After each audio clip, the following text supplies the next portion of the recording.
جب سورہ الحمد کی تلاوت کرتے ہیں ایاک نعبد و ایاک نستنصر، کیا لفظ ہے؟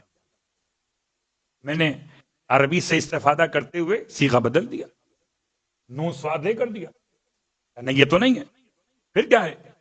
عین، یہ نون والا مسئلہ ہے، عین واو نون جب یا بن گیا، نستعین، اور اسی لفظ کو نصر کے عنوان میں تلاش کرتے ہیں سورہ مبارکہ بنی اسرائیل میں آیت نمبر 80۔ ہو سکتا ہے آپ سب کو زبانی یاد ہو، امام سے محبت ہے اتنی، اور یہ آیت جو 100 مرتبہ پڑھے گا اسے خدا امام زمان کے لشکر میں شامل کرے گا۔ امام زمان کے لشکر میں شامل ہونے کے لیے تیار ہو جائیے۔ اس آیت کو پڑھیے۔ کون سی آیت ہے؟ قل رب ادخلنی مدخل صدق واخرجنی مخرج صدق واجعل لی من لدنک سلطانا معینا۔ نہیں مولانا آپ کو کیا ہو گیا، آپ معین کو نصیر پڑھ رہے؟ اس کا مطلب ہے کہ خدا نے اگر نون سواد رے کے مادے کو استعمال کیا ہے تو وہاں پر عین واو نون نہیں آیا ہے، معین اور ہے، نصیر اور ہے۔ اللہ اکبر۔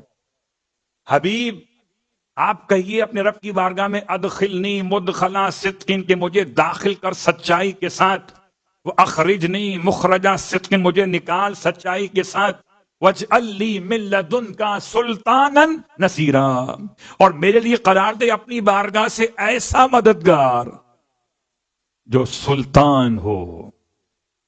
سلطان کا مطلب نام سلطان نہ ہو، بلکہ توانائی کے لحاظ سے، طاقت کے لحاظ سے مسلط ہو سکتا ہو دشمن پر۔ مجھے نصیر چاہیے، ناصر نہیں۔ ناصر اور ہے، نصیر اور ہے۔ ناصر وہ جب بلاؤ تو آئے، نصیر وہ جو بلائے بغیر بھی چلا آئے۔ میدان میں سب تھے، ناصر نصیر نہ تھا، اس لیے خدا نے کہا نادے علی۔ ناصر اور تھے، نصیر اور تھے، ناصروں سے کام نہ چل سکا، خدا نے اپنے حبیب کو نصیر بلانے کا حکم۔ صلوات پڑھے محمد۔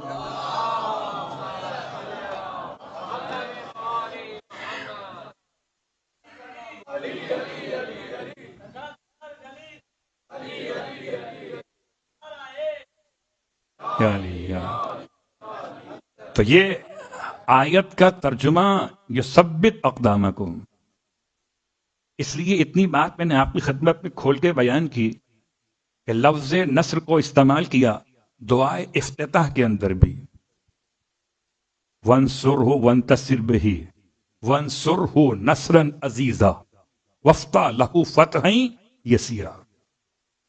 اس کو استعمال کیا ہر روز صبح کی نماز کے بعد جو زیارت امام زمان پڑھی جاتی ہے، ہر روز صبح کی نماز کے بعد۔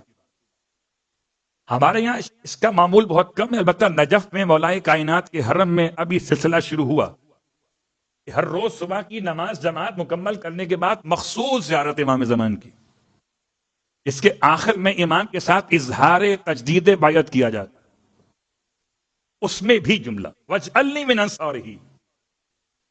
زیارت عاشورہ میں البتہ اس سے مختلف ہے، وَأَسْأَلُ اللَّهَ الَّذِي أَكْرَمَ مَقَامَكَ وَأَكْرَمَنِي بِكَ أَن يَرْزُقَنِي طَلَبَ سَارِقٍ مَعَ إِمَامٍ مَنْصُورٍ من اہل بیت محمد صلی اللہ علیہ وآلہ۔